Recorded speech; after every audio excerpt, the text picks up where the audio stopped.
Yellow Submarine isn't just some piece of whimsical psychedelia, it is quite possibly one of the greatest animated films ever made. Don't believe me? Watch this.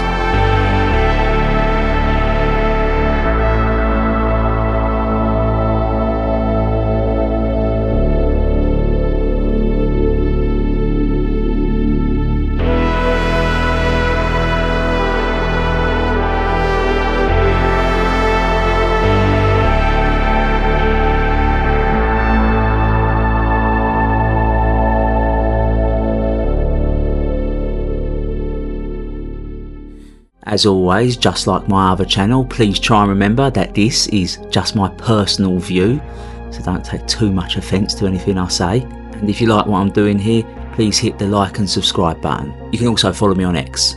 I'll put the link in the description for you. So, Yellow Submarine was the Beatles' third feature film. They had made A Hard Day's Night and then moved on and made Help. The film was directed by George Dunning, with Heinz Edelman stepping in as art director. And from the very outset, the Beatles were being really cheeky with this film, because they had this free picture deal which they weren't entirely keen on, so they wanted to get out of it. So making this animated film, which they weren't actually going to appear in, it was other actors voicing them, and dropping in for that cheeky cameo at the end, well, this was their way of just fulfilling their contractual obligations. The film was made in the UK under just insane time constraints. From beginning to end, this film took 11 months to animate, and that is bonkers for an animated feature in the 1960s, but somehow it worked.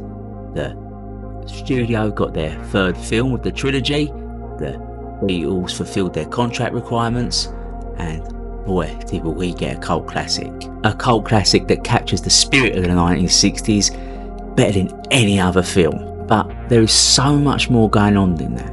As I mentioned at the beginning of this video, it is far more than just whimsical psychedelia. So let's rewind to the 1960s, shall we? A decade in which the world seemed to be on fire with change. Here in Britain, and indeed across the entire West, people were just tired of the same old rules. Authority, conformity, the idea that you was just this small cog in a big machine was crumbling away. Instead, a new vibe was taking over. The individual as the ultimate power. Free to be creative, free to dream, free to be whoever they wanted to be. This was the beginning of the era of do your own thing. And the counterculture, that was all about self-expression.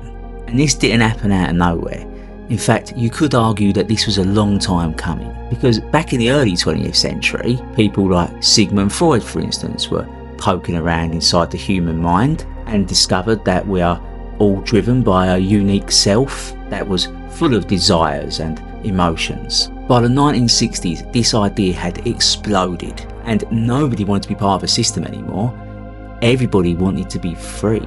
Everybody wanted to be individuals, and there was nobody more qualified to lead this charge than the Beatles. John, Paul, George and Ringo, they weren't just a band, they were the poster boys for this new way of thinking. Each one of them were just so different. I mean, people nowadays still argue over who was the best Beatle. John's sharp wit with Paul's dreamy charm, George's mysticism combined with Ringo's heart. These were a group of individuals, and that is what made them unstoppable in the 60s. And in Yellow Submarine, they fight the blue meanies, those anti-joy, anti-music tyrants. And they do it with their music and their creativity and their selves. It's the 1960s in a nutshell. They used the self as a weapon against the system. The film takes this to just a whole new level with some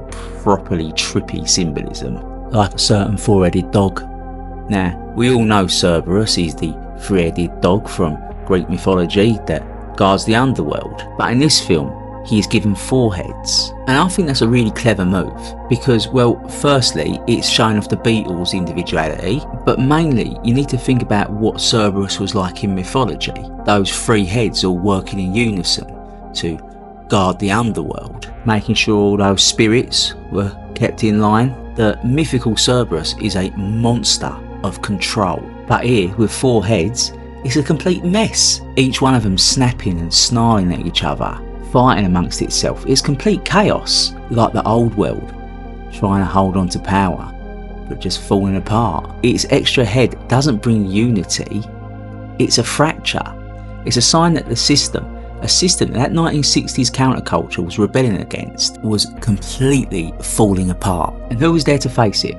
Who was there to face off against this gigantic four-headed dog? Well, it was the Beatles, weren't it? 4 individuals with their own unique personalities. John's the sarcastic dreamer, Paul's the romantic charmer, George is all spiritual and chill, and Ringo's the goofy heart of the group. They're 4 heads too, but unlike Cerberus, they work together, not by being the same, but by being themselves. I don't even think they fight the dog head on as well. I think Ringo tosses it a bone or something, and the dog chases after it all confused. It's like it's saying to you directly that the old world of control cannot handle the power of the individual. And it's the Beatles' differences that make them stronger, while Cerberus's forced unity makes it weak. This children's film, full of whimsy, is actually showing you the rise of the individual in action. And it don't stop there neither, because it goes even deeper than this. We all remember the Nowhere Man from the film,